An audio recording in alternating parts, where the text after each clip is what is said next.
Hi Heidi. Hey Nicola, how's it going? Yeah, really good. Thanks. How are you? Super good. I know it's been a couple of weeks since we've been able to catch up because we both have had life things happening, but I'm Yeah. really excited about today. I was hoping you'd be down to talk about something that's been on my mind a lot and something I've been talking to my clients a lot about, which is kind of like how to approach things differently if you're just trying to make general health improvements or if you have a specific goal that you're working towards. Um, I just kind of, as a coach, wanted to ask you two things. So, one, if you had clients that were doing these different things, would you tell them to kind of like speak to themselves differently? And like, how would you tell them to do that? And then number two, like, if they are working towards a specific goal, do you have any like tools in your back pocket that you would point them towards or tips or tricks for how to like actually get towards that goal? Yeah, that's really interesting. And when you say specific goal, are you talking about like a movement, a physical goal in terms of like Yeah. exercise training? Yeah. Yeah, so if somebody's training for like a race or if they're trying to, get to a certain percentage of like muscle mass or body fat or something like that, something that they're specifically working towards in the area of health and fitness. Yeah, so I haven't really worked with anyone who's got very specific physical goals. I have worked with people who've got goals around, wanting to maybe lift a certain weight, or they build that goal because of a bigger goal they've got about their fitness or overall health. But certainly from my experience, an experience I've had when I worked at Nike, where a lot of people were often training for something not always competitive, but something from a performance point of view physically. Um, I would definitely be encouraging them in a different way and coaching them in a different way. I always work with clients and try to guide them to be their own coach Mm-hmm. anyway. I think that's how many of us work. It's about giving them the skills to be their own coach when they don't work with someone like us, every day. But then when it comes to having like a very tangible goal versus another goal which is still health related but maybe more of the longer term life type of goal, I think it's really important to help them look at it in a way that helps to really drive them towards that goal. So, for example, last year my partner was training for a half marathon. And he doesn't run like he isn't someone who is always running and always doing races or events. So it was very unusual for me. He was doing it for a personal cause for a charity, and I helped him to go from zero to being able to run 13 miles. And some of the advice that I gave him was to think about every step, and I'm saying that not a pun intended because it was a running event, but to try and vision like every step of the race, and to be doing this often as well, not just like right before you take part in the event, but to really play out that full event on a regular basis as much as you can, and to go through not just the end point when you cross the finish line, because I think a lot of people focus on stuff like this in that way where it's just about the very end, but to do it from the very beginning where you're actually getting ready, you're lacing your shoes up, you're warming up, you're stretching out. And so when he was doing his training runs, which he did over probably a good 5 month period, was to just keep having that like kind of mindset and approach to it. So that was one of the tools that I use. I think another tool that I've often used again for myself, or occasionally with clients, if I'd like to say maybe not so tangible training events to partake in, but have training goals, is to really track your performance. Personally, I always encourage people to use the Nike running app if it's a running event, for example, which is free. I've used it for years and years, and it's a really good way of being able to track things like your distance, the splits you do, so how fast each of your miles are. Um, to be able to then really check your performance, you know, and see where you're at, because it's very easy, isn't it, to just go and work out and train and think, yeah, I'm doing it every week or however frequently, but to not really know whether you are being getting closer to that goal that you've got. And there's lots of other apps and things you can use free to track, not just Nike, obviously I'm biased to that one. You know, and there's lots of other ways as well, isn't it? Just even things like having a spreadsheet and, you know, putting the weeks in. That's something that's really good if you are, you know, working towards something that has a definitive day to happen, that you can really, you know, plan out over the weeks you're going to train for, to then be able to keep yourself accountable but also to track your progress. So things like that I think are really valuable to do. And another little tip I would say is, and I'd really encourage people to try to buddy up with somebody, even if that other person isn't, you know, aligned to the goal the same way or even has that goal, but just someone who they can have as a supporter. Because I think when you're doing something physical like that, it's really powerful, isn't it, to have someone who helps to keep you accountable with turning up, with going through the session, and can be that little voice on your shoulder when your coach isn't with you. Yeah, absolutely. Accountability buddies are such a great thing. And I mean, that's often what we're acting as a coach, right? Is like getting somebody to show up. But if you can have two buddies, have like a friend and your coach, that's even better.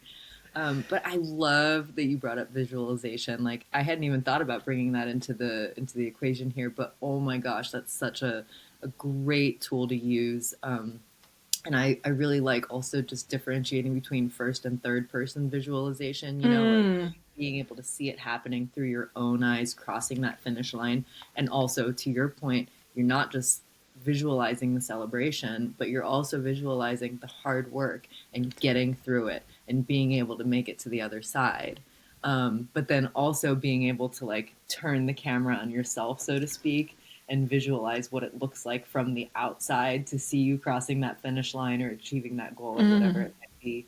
Um, I think different people connect differently with those types of visualization.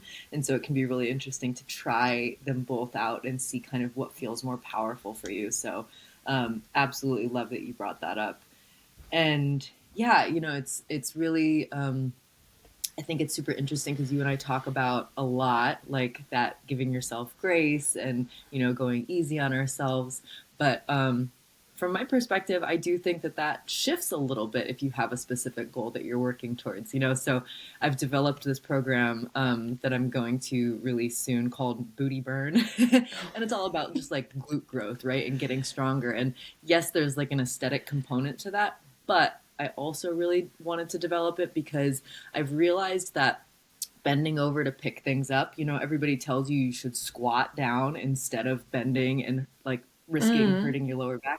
I've actually realized a lot of people aren't even strong enough to do that.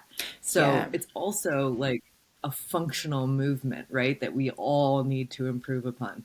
But anyways, that's a side note. But in this booty burn program, you know, I have a lot of messaging in there that's like, hey, this is a 6 week program. You need to toughen up and get through it. There's not a lot of giving yourself grace here. You know what I mean? Like, Yeah. so that sustainability that we talk about with general health changes. It shifts a little bit if you have a specific goal you're working towards. Maybe you need to wake up and go for that run every day if you're training for a marathon, right? Like Yeah. maybe you don't sleep in and give yourself a little grace that day. So I think, yeah, the messaging does change a little bit there. And I also love that you brought up the Nike app. I've never actually used that, and I might have to check it out because I've been doing a lot more running myself lately, so that could be really cool. But you know, like you said, it can be so basic in terms of just like bringing a journal to the gym with you and like writing down, okay, I lifted this weight for this number of sets today, and that way when you go back next week, you know you need to increase something there, right? Make it a little bit more difficult in some way. Um, and like I actually send my clients journals when they buy one of my programs so that they can do that. But then also there's the more advanced things. Like I love my Whoop. I don't know if you're familiar with this in the UK, but it's such amazing technology, and they actually just started doing strength training as well. It used to just be cardio respiratory strain that they would track, but it gives you feedback on how well you slept, how hard you should train that day, and if you're working towards a specific goal, having a fitness tracker like that is like, actually, even just for general health, having a fitness tracker is huge, Yeah. right? Yeah, I've got an Apple Yeah. Watch, but So I haven't heard of Whoop, so I will have to check that out. Yeah. yeah, yeah, they're pretty cool. Does the Apple Watch also track like movement and everything like that? Yeah, and I mean, I've had an Apple Watch, I would say maybe even about 8 years, well, since the first series came out. And yeah, so it tracks your steps, it now tracks sleep, but only on a very basic level. And to be fair, it's not really sleep. Sleep, it's more the time that you're off, your devices, and that it picks up that you're in the rest state. So does Whoop go quite detailed into sleep, and then, as you said, even now on the strength side of things? Yeah, it's very, very Yeah. in depth into recovery, and it also has like a way to track your stress, like with heart rate variability and things like that. So yeah, super interesting technology. I've been really enjoying using it, and so in this world, are you what are you doing? Are you on a general health kick, or do you have any specific goals you're working towards? Oh, that's a very good question, because I have just been very general, but I do have a 10K. I don't want to say race, because I'm Ooh. definitely not racing. The only thing I'm racing really is my mental strength at the beginning of July. And I'm not a runner. And I always say this. And then when I say it, I think I shouldn't say that, because we can all be a runner, in whatever state that is. And I should know from my Nike days that yeah, that's not really something I should say, because if we have a body, we're all an athlete, aren't we? Yep. But I'm just not naturally a runner. I find it very difficult. And so I set out at the start of the year saying I'm going to run once a week, and I'm just going to try and run a 5K every week up until the end of March, which I kind of did, apart from I did have a couple of instances where I'd pulled my back, so I missed the odd week. Mm. But now we're into May already, and so I thought, right, I need to get a bit more specific. So I did actually just on Saturday start to think about how to get more specific with the goal that I have for that 10K. And I probably need a bit of self coaching, because I know that because I find it so hard, I'm a bit resistant to the goal that I'm trying to set. And so I feel this, if you're listening and thinking, oh, I find it really hard, to motivate myself, or to know what goal to set and how to stick with it. We're all human. We all struggle with things like this, especially when it's something out of our comfort zone, or what we enjoy doing. So yeah, I am going to work towards that, and I'm going on holiday as well the week after that. So I feel as though I need to get a little bit more structured with the training plan that I have, so that I'm focusing more on my cardio fitness but still strength. And so I've been thinking about how to do that over the next sort of 3 months leading up to that, because I usually train just for health, really. I just mix it up. I do a run, I do a spin, I do different, strength. I try and do one lower, one upper, one full body, lots of walking, and I'm quite happy with that. But I feel as though I need to do something a little bit more directive now to hit that 10K run, because I'm way off being able to run 10K out straight, that's for sure. I love that though, because I mean, it's great to have that general health where you just kind of do whatever feels right to you and enjoy every minute of it. But it's also sometimes kind of fun to see, like, what am I actually capable of, and Yeah. pushing your body to be able to do something new. So I'm excited for And you. That's great. oh, I'll keep you posted. And with you, how do you find it when you set yourself a goal? Are you like really good at sticking to that? Do you have to put tools and techniques in place to help drive you forward to the goal? Yeah, I actually just put up a post about this because I think like process versus outcome goals are like so important when it comes to this stuff, and especially for me because so like right now I have a climbing goal in the gym to be able to climb what we call 511, and it's just like a challenging route that challenging grade that I've never been able to climb before. So in order to do that, like I have to set process goals in place of like I need to be climbing in the gym X number of times a week, right? But I also need to be lifting weights and strengthening myself X number of times a week, because I can get very discouraged. And I've seen this with a lot of my clients too, by, feeling like that goal is out of reach and it's easy to give up. But if you focus on the process goal and show up, the outcome goal will come, Will right? happen, yeah. The outcome will arrive. So yeah, I really need to focus on that for myself. I need to focus on those process goals, in order to keep myself motivated, for sure. Yeah, and I think that's something actually which, going right back to what we started the conversation about, with the difference in goals, specific goals that are related to training yourself physically. That is really important, isn't it? Because the big goal can become too big. And so having the small goals, and that's why I started at the beginning of the year with once a week for the first quarter of the year, 5Ks on Yeah, average, and just forget about the 10K and, maybe one at a time. Just broke it right down. And so you're absolutely right to try and, yeah, you've already established that, but then just park that, take it a bit away from your mind so it's further away, and instead focus on those smaller goals and see yourself progressing through those. yep. It's so funny. It's like no matter what we talk about in health and fitness, it generally comes back to some of the same foundational concepts, right? Because Yeah. we overcomplicate everything, and it really is quite simple at the end of the day once you break it down. We just turn it into this big mess in our heads and make it more than it needs to be. Yeah. And I think one thing I would add as well, and this is what we do with clients, isn't it? To understand how they work, like what makes them tick. And sometimes we have to challenge people, and, we can't let them stay too comfortable if that's what's been causing them, to not be happy and healthy. But at the same time, it's about, helping you to work within your style, isn't it? Yeah. Like what do you enjoy, and are you someone who would like a tracker, or do you not work that way? And you said about being tougher on yourself.